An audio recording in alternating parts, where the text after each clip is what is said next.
Էլիսոն եւ միայնակ ակցիաներով եւ ընդհանուր ակցիաներով բարբերաբար աջակցություն է հայտնում Հայաստանին, Արցախին, այսօր այստեղ է Գրիգորի Խաչատուրովին աջակցելու համար։ Կխնդրեմ նշեք ըստ ձեզ ինչու են 2018 թվականից հետո իշխանությունները բարբերաբար թիրախավորում այնպիսի ինստիտուտներ, ինչպիսին բանակն է, ինչպիսին եկեղեցին է։ So, why do you think the current government continuously targets the institutes such as the church, such as the army?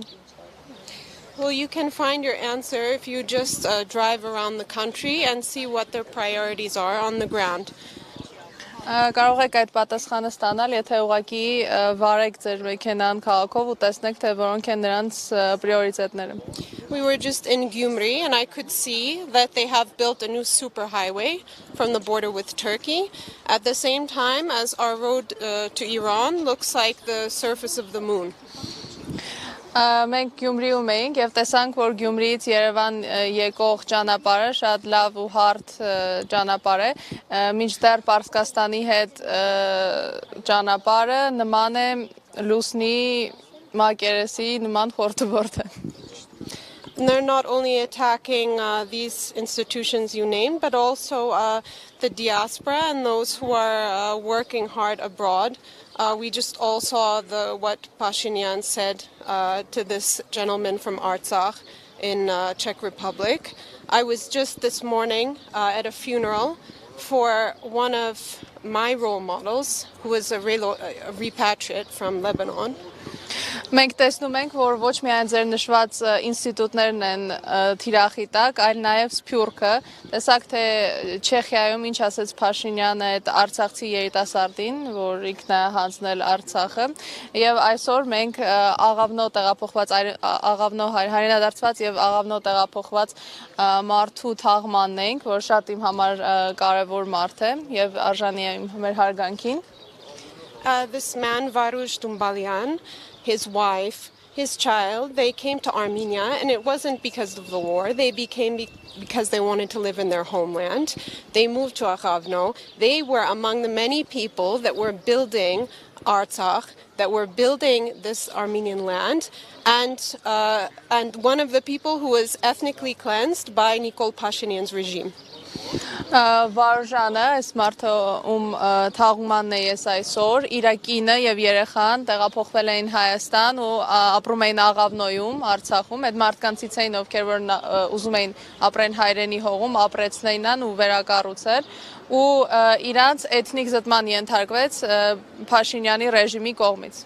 I was there the last 2 months in Աղավնո, and I saw with my own eyes how it was the Armenian authorities who were dismantling all of our infrastructure, who were dismantling all of the water, electricity connection, the Viva cell, and making it uninhabitable for Armenians. I would expect that from enemies, but I wouldn't expect that from an actual government that claims to have a civil contract with the people. Վերջին 2 ամիսը ես Աղավնոյում էի ապրում եւ ինքս էի տեսնում, թե ոնց հենց մեր իշխանություններն էին, որ մեր ապակազմավորում էին, քանդում էին մեր ենթակառուցվածքները, անջատում էին տվիվասելը, գազը, մատակարարումը, էլեկտրականությունը եւ այլն։ Ես դա կսպասեի թշնամուց, բայց ես չէի ակնկալի դա մեր իշխանություններից, ովքեր որ իբր թե քաղաքացիական կոնտրակտ պետք է ունենան պաշտպանության հիմունքներով քաղաքացիների հետ։ Varush was already very sick, and yet he moved back after the war with his wife and his daughter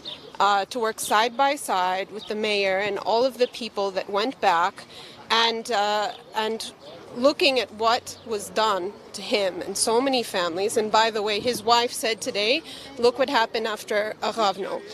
This was his dream. Վարժանը, չնայած որ արդեն հիվանդ էր, տեղափոխվեց Աղավնո եւ Աղավնոյի քաղաքապետի հետ ուսուսի տված աշխատում էր, որ այն վերականգնեն, ապրեցնեն եւ զարգացնեն, ու իր կինն էլ այսօր թաղմանն էլ ասեց, տեսակ ինչ կատարվեց Աղավնոյի հանձնումից հետո, որովհետեւ այդ Աղավնոն վարժի երազանքն էր։ So what kind of message does it send to people like me who are Armenian, who come back to Armenia after the war to learn Armenian,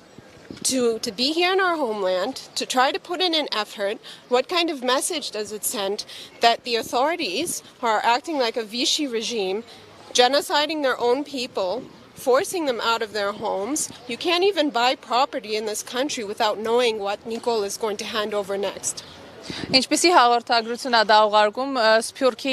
հայությանը իմ նման մարդկանց, ովքեր որ ուզում են վերադառնան, ուզում են միգուցե այստեղ տուն կառուցել կամ հող առնել, բայց տեսնում են որ ովքեր որ այդ արդեն արել են, իրենց ցեղասպանության ու էթնիկ զտման են ենթարկում ու երբեք չգիտես թե որ մասը Հայաստանի հաջորդը կհանձնվի. Today we know, because they've announced it publicly, these authorities, that they are dismantling the army. They are withdrawing the army from the borders, and that's why the Azeris are controlling the entrance to the new road to Artsakh. So, and they are also today continuing to persecute one of our best generals, if not the best general, who defended Armenia successfully just a few months before the 2020 war. Եվ այս իշխանությունները հայտարարել են, որ իրանք բանակը հետ են քաշում, ու իրանք կազմաքանդում են բանակը, եւ հիմա հետապնդում են մարդու, ով որ արդեն հաջողության պաշտպանել է Հայաստանը Տավուշյան մարտերում,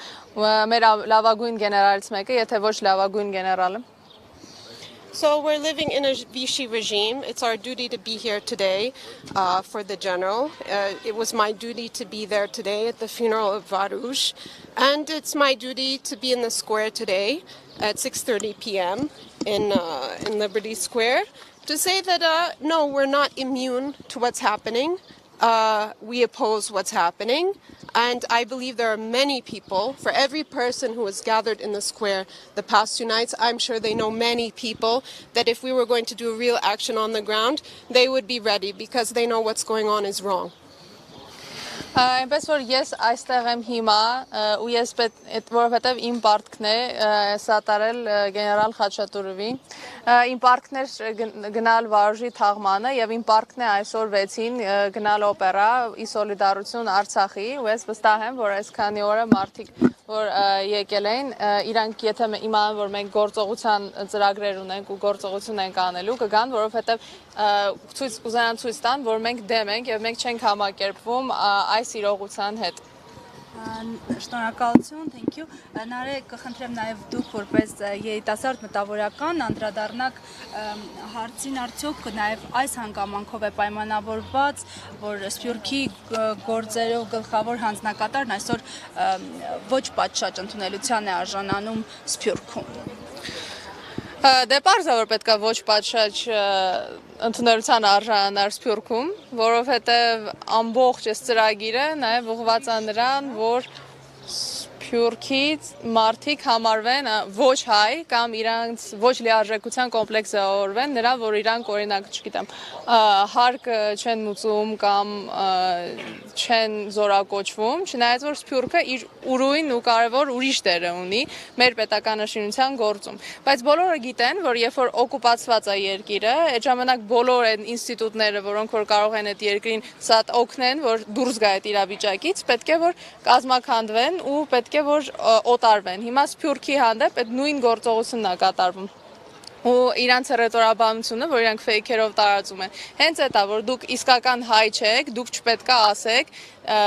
թե ինչ արձան պետք է լինի, պետք է ասի օրինակ Էրդոգանը, թե ինչ արձան պետք է դնեն։ Այսինքն օրակարգը մտել են հարցը, որ Թուրքիան անմիջականորեն ու առանց որևէ տենց խոչընդոտների հադ է հարց առաջանում, արդյոք Թուրքիան պետք է մեր ներքին հարցերին միջամտի։ Ունդեղ կարծիքներ են, այո, ես կարծում եմ, որ պետք է, ոչ, կարծում եմ, որ չէ, անընդունելի է դա, որ ցանկացած ուրիշ երկիր ասի դու ինչ արձան օրինակ կարող է ունենաս քո երկրում։ Այդպես